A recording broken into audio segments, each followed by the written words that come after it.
Good evening, and welcome to another one of my segments of A Verse a Day Keeps the Muslims Away. Today I'll be talking about the status of women in the Quran. Shall we begin? First, Surah Al-Baqarah, the cow, verse number 223. Your wives are a tilth to you, so go into your tilth when you like. So essentially here we're saying that a woman is really nothing but a piece of land, and you can go and plow it whenever the hell you want without asking permission or anything, so your wife is just there for the taking whenever you want. Moving on, verse number 282, same surah, also in Surah Al-Baqarah, and this one's talking about if you're doing some kind of debt, if you're borrowing money, then you have to get a scribe, and let's see what happens. Call in to witness from among your men 2 witnesses, but if there are not 2 men, then 1 man and 2 women from among those whom you choose to be witnesses, so that if one of the 2 errs, the second of the 2 may remind the other. So not only here do we see that 2 women are worth 1 man, but also women are so stupid and so dumb and that they're gonna forget. So we need 2 women so one can remind the other in case she forgets. What if both forget? Moving on, Surah Al-Ma'idah, the food, verse number 6. I love this one. When you rise up to prayer, wash your faces and your hands as far as the elbows and wipe your heads and your feet to the ankles. And if you are sick or on a journey, or one of you come from the privy, or you have touched a woman and you cannot find water, betake yourself to pure earth and wipe your faces and your hands therewith. So, before you pray, you ought to be clean. That's fine.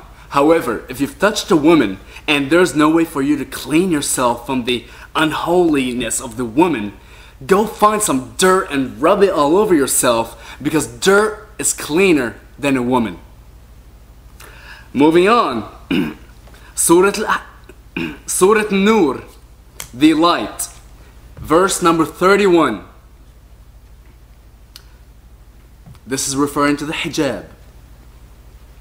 Let them wear their head coverings over their bosoms and not display their ornaments, except to their husbands or their fathers, or the fathers of their husbands, or their sons of their husbands, or their brothers sons, or their sisters' sons, or their women, or those whom their right hand possesses, slaves, or the male servants not having the need of women.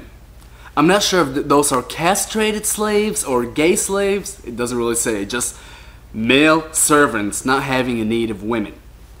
Or the children who have not attained knowledge of what is hidden of women. So essentially here, you're supposed to cover up except for close family members. And I know it kind of sounds weird talking about covering up your ornament, but I'm gonna have to be fair. An ornament here does not really talk about something that's hanging. It talks about something that leads grace or beauty. So essentially it is talking about covering up your beauty and your grace from strangers. Moving on, Surah Al-Ahzab, the allies, verse number 50. O Prophet, surely we have made lawful to you your wives whom you have given their dowries, and those whom your right hand possesses out of those whom Allah has given to you as prisoners of war. So, of the women who are lawful to Muhammad, the Prophet, to take, are his wives, to whom he has paid dowries, and to whom he is legally married, and all the female slaves that Allah has given him as prisoners of war. Moving on, verse number 51. You may put off whom you please of them, and you may take to you whom you please, and whom you desire. This is most proper. So Muhammad not only can take any of his wives, and any of his female servants, he's also offered any woman that he wants and anyone that he desires, as this is most proper. Thanks be to Allah. Moving on. Surah Saft, the Rangers. آية رقم 21, verse number 21 through 23. This is the day of the judgment which you called a lie. Gather together those who were unjust and their associates, and what they used to worship besides Allah, and lead them to the way to hell. One thing I do want to bring up here is the Arabic definition of the word associates. I wasn't really clear on what associates mean. Here it says, احشروا الذين ظلموا وأزواجهم وما كانوا يعبدون من دون الله فاهدوهم إلى صراط الجحيم. Instead of the word associates, it's translated, actually the original Arabic is أزواجهم, their wives. So, if a man lives a shitty life, if a man sins, if a man worships somebody other than Allah, lead him to the fiery pits of hell along with his wife, no matter what she's done. Because she's his wife, she's his tilth. Moving on, Surah Al-Talaq, the divorce, verse number 4. Actually, this book right here talks about the protocols, the social mores, the norms of how you're supposed to divorce a woman. My favorite verse, however, is verse number 4, where it says, and as for those of your women who have despaired of menstruation, if you have a doubt, their prescribed time shall be 3 months. So, if your wife is too young to have even reached puberty, if she's not even menstruating yet, if you're going to divorce her, give her 3 months. Because, you know, she's just a kid.